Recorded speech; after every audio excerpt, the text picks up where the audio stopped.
Hello everyone, welcome to Insta classes. आज के इस सेशन में हम लोग डिस्कस करने वाले हैं ट्रांसपोर्टेशन के क्वेश्चन जो एग्जाम्स में आते रहते हैं, जेईई एंड एईएन एग्जाम्स के अंदर।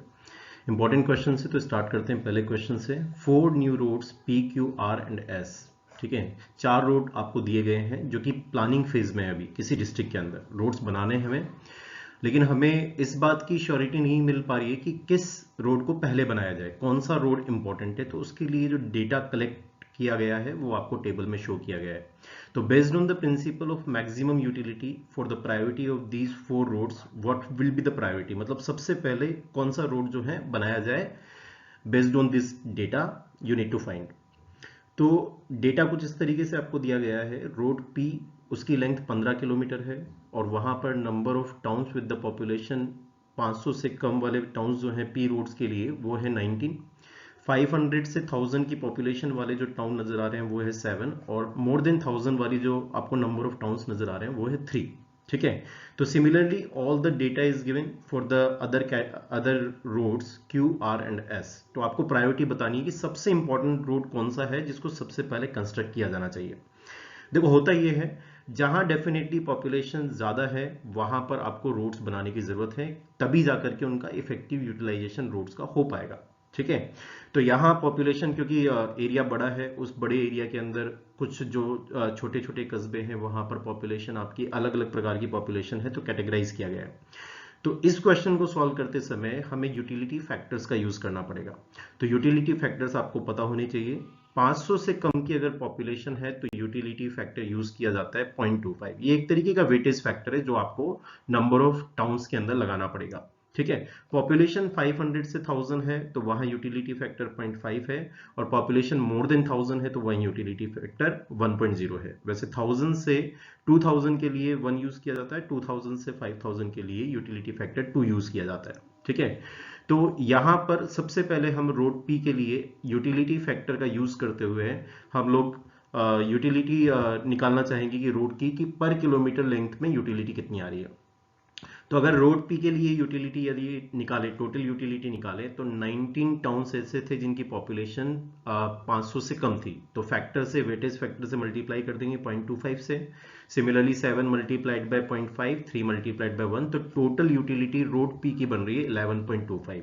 अब ये जो फैक्टर आपने निकाला है यूटिलिटी का, ये पर किलोमीटर के हिसाब से निकाला जाएगा। 15 किलोमीटर का रोड कंस्ट्रक्ट करना है तो टोटल फैक्टर आपको मिलेगा 11.25 डिवाइड बाय 15.75। तो ये फाइनल जो फिगर आया है, दिस इज वेरी इंपॉर्टेंट।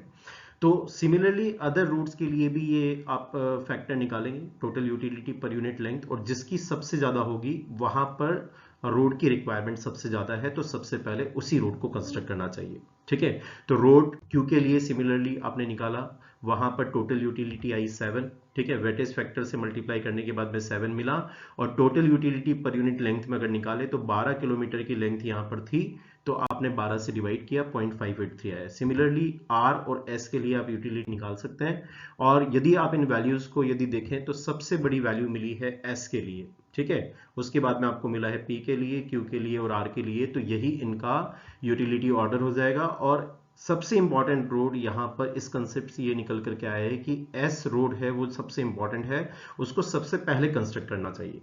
ठीक है। तो अगले क्वेश्चन पर चलते हैं। A car driver driving in the fog passes a pedestrian.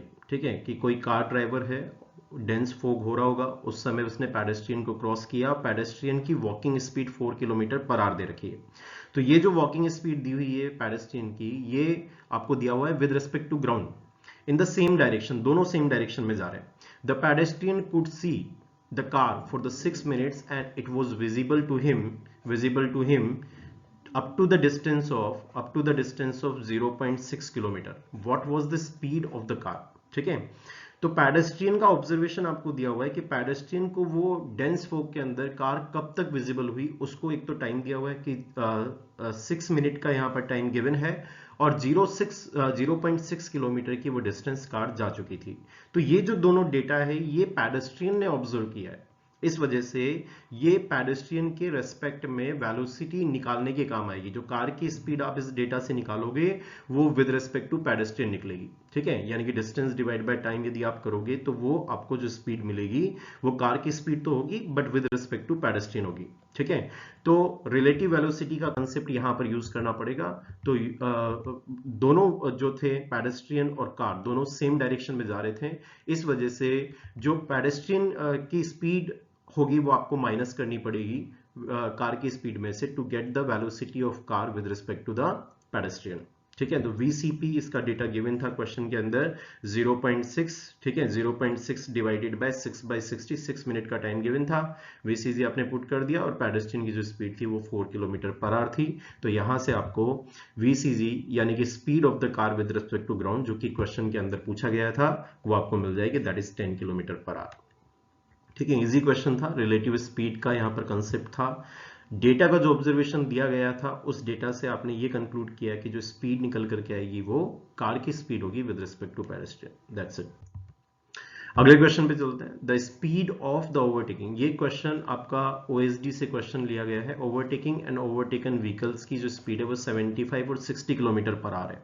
ठीक है, जिसको ओवरटेक करना है यानी कि जो फास्ट मूविंग व्हीकल है वो ओवरटेकिंग व्हीकल कहलाता है। ठीक है, तो ओवरटेकिंग व्हीकल की जो स्पीड है वो 75 किलोमीटर पर आवर है और उसके आगे कोई व्हीकल चल रहा था, उसकी स्पीड थोड़ी कम थी 60 किलोमीटर पर आवर, तो उसको पास करके जाना होगा। ठीक है, वो ओवरटेक करेगा। If the acceleration of the overtaking vehicle is 2.5 kilometre per hour पर सेकेंड। ठीक है, ट्रांसपोर्टेशन के अंदर जो स्पीड की यूनिट चलती है वो किलोमीटर पर आवर में चलती है। ठीक है, तो एक्सेलरेशन की जो यूनिट बनती है वो change in velocity with respect to time होता है। तो चेंज इन वेलोसिटी ट्रांसपोर्टेशन की यूनिट में किलोमीटर पर आवर और टाइम मेजर किया जाता है सेकंड्स में। तो जो बेसिक यूनिट है एक्सेलरेशन की जो ट्रांसपोर्टेशन में यूज करते हैं वो किलोमीटर पर आवर पर सेकेंड यूज करते हैं। Calculate the safe passing side distance है ना, ये जो पासिंग साइड डिस्टेंस है ये बेसिकली OSD कहलाती है।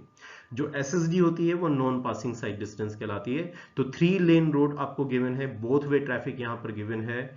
तो 3 lane road both way traffic ये आपको बताता है कि सामने की तरफ से भी कोई व्हीकल आ सकता है। तो जो OSD की कैलकुलेशन में D1 + D2 + D3 जो आप यूज करते हो तो D3 यहां पर 0 नहीं होगा। अगर डिवाइडर होता, दोनों तरफ के ट्रैफिक अगर सेपरेटेड होते तब तो फिर आपको D3 को लेने की जरूरत नहीं पड़ती, यहां पर आपको इंक्लूड करना पड़ेगा D1 + D2 + D3, तब जाकर के आपको आंसर मिलेगा। तो सबसे पहली जो डिस्टेंस है D1 निकाल लेते हैं। ये D1 डिस्टेंस वो डिस्टेंस होती है जब जो फास्ट मूविंग व्हीकल था वो स्लो मूविंग व्हीकल के जस्ट पीछे होता है। उस समय उस फास्ट मूविंग व्हीकल की जो स्पीड होती है वो स्लो मूविंग व्हीकल के बराबर होती है और उस दौरान वो अपॉर्चुनिटी तलाशता है कि ओवरटेक हो पाएगा या नहीं हो पाएगा।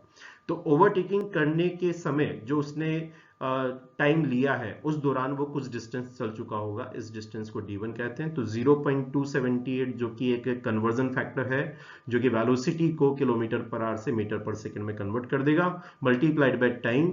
OSD की कैलकुलेशन में जो रिएक्शन टाइम होता है वो 2 सेकंड लिया जाता है। तो यहां से आपकी कैलकुलेशन बनती है 33.36 मीटर। नेक्स्ट देखते हैं, D2 वो डिस्टेंस होती है जो कि एक्चुअल ओवरटेकिंग वाली डिस्टेंस होती है। जब फास्ट मूविंग व्हीकल ये प्लानिंग कर लेता है कि अभी सेफ है ओवरटेक करना और वो सेफ ओवरटेकिंग अपॉर्चुनिटी के दौरान वो अपनी लेन शिफ्ट करता है, दूसरी लेन में जाता है और फिर स्पीड अप होता है यानी कि एक्सेलरेट होता है। कुछ ना कुछ इस दौरान टाइम उसको लगेगा, एक्चुअल ओवरटेकिंग टाइम लगेगा।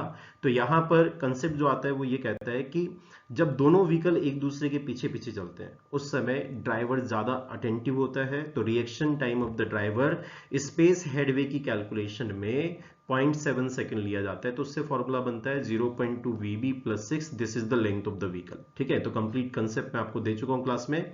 यहां से आप लोग निकालेंगे जो वैल्यू निकल करके आ रही है स्पेस हेडवे की यानी कि दोनों व्हीकल्स के बीच में सेंटर टू सेंटर या फ्रंट टू फ्रंट या बैक टू बैक जो गैप होगा वो 18 मीटर का होगा। ठीक है, और टाइम ऑफ ओवरटेकिंग यदि आप निकालें तो ये फॉर्मूला भी आप जब A के रेस्पेक्ट में या B के रेस्पेक्ट में जब आप डिस्टेंसेस को बराबर करते हैं तो टाइम ऑफ ओवरटेकिंग आपको मिलता है √4s / A।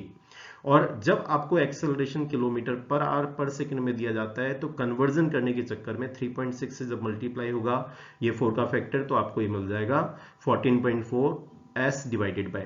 ठीक है, तो 14.4 का फिगर कब यूज करते हैं जब आपको एक्सेलरेशन किलोमीटर पर आवर पर सेकंड के अंदर गिवन हो। ठीक है, तो यहां से टाइम जो ओवरटेकिंग का एक्चुअल टाइम है वो 10.18 सेकंड निकल करके आ रहा है। ठीक है। तो D2 की कैलकुलेशन यहाँ से पूरी हो जाएगी। ये विद रिस्पेक्ट टू अपने स्लो मूविंग व्हीकल के रेस्पेक्ट में यहाँ पर इक्वेशन लिखी है। तो 0.278 VB into T plus 2s लगाएंगे तो आपको रिजल्ट 205.80 मिल रहा है। और जैसा कि हम पहले डिस्कस कर चुके हैं कि क्वेश्चन के अंदर ये आपका सामने की तरफ से भी व्हीकल आ सकता है, तो D3 भी इंक्लूड करना पड़ेगा। उसकी स्पीड आप एज्यूम कर सकते हैं कि वो फास्ट मूविंग व्हीकल की स्पीड के बराबर आ रहा होगा। ठीक है। बेकार से बेकार सिचुएशन में भी आप उसको फास्ट मूविंग व्हीकल करके अपने आप को सेफ रख सकते हैं। तो 212.25 मीटर की डिस्टेंस उस सामने से आते हुए व्हीकल को रिक्वायर्ड होगी, ताकि ओवरटेकिंग के दौरान, ठीक है, सामने से आता हुआ व्हीकल और जो ओवरटेकिंग कर रहा है वो आपस में कोलाइड नहीं करे। तो यहां पर OSD तीनों को ऐड कर देंगे, 451.41 मीटर आपको मिल रहा है। ठीक है, अगले क्वेश्चन पे चलते हैं। Assuming the longitudinal coefficient of friction. ठीक है, कोफिशिएंट ऑफ फ्रिक्शन लॉन्गिट्यूडनल यानी कि जिस डायरेक्शन में व्हीकल्स आते हैं उस डायरेक्शन में कई बार इमरजेंसी की सिचुएशन में ब्रेक्स लगाने की जब जरूरत पड़ जाती है, तो वहां पर आप लोगों को सामने की तरफ, ठीक है, जो फ्रिक्शन वहां पर एक्ट करेगा उसको लॉन्गिट्यूडनल फ्रिक्शन कहते हैं। और जब गाड़ी कर्व में चलती है बाहर की तरफ, जब स्कीड करती है because of the centrifugal force, तो उस समय जो फ्रिक्शन एक्ट होता है उसको लैटरल कोफिशिएंट ऑफ फ्रिक्शन कहते हैं, जिसकी IRC के अकॉर्डिंग वैल्यू 0.15 अज्यूम की जाती है। लॉन्गिट्यूडनल कोफिशिएंट ऑफ फ्रिक्शन की वैल्यू 0.35 से लेकर के 0.4 लेते हैं। जब स्पीड ज्यादा होती है तो उस समय आप बोलते हो कि कॉन्टेक्ट एरिया काफी कम होगा, तो फ्रिक्शन की वैल्यू कम निकल करके आती है। ठीक है, और जब स्पीड कम होती है तो उस समय जो लॉन्गिट्यूडनल कोफिशिएंट ऑफ फ्रिक्शन होता है वो ज्यादा लगता है। यहां तो इस डिस्कशन का कोई काम नहीं है। इस क्वेश्चन के अंदर आपको लॉन्गिट्यूडनल कोफिशिएंट ऑफ फ्रिक्शन 0.20 दिया हुआ है। The resulting retardation of the vehicle being brought to stop is nearly. ठीक है, तो यहां पर आपको जो कंसेप्ट मिलता है, एक तो न्यूटन का जो थर्ड इक्वेशन है v² = u² + 2as, वहां से आप ऑब्जर्व कर सकते हैं।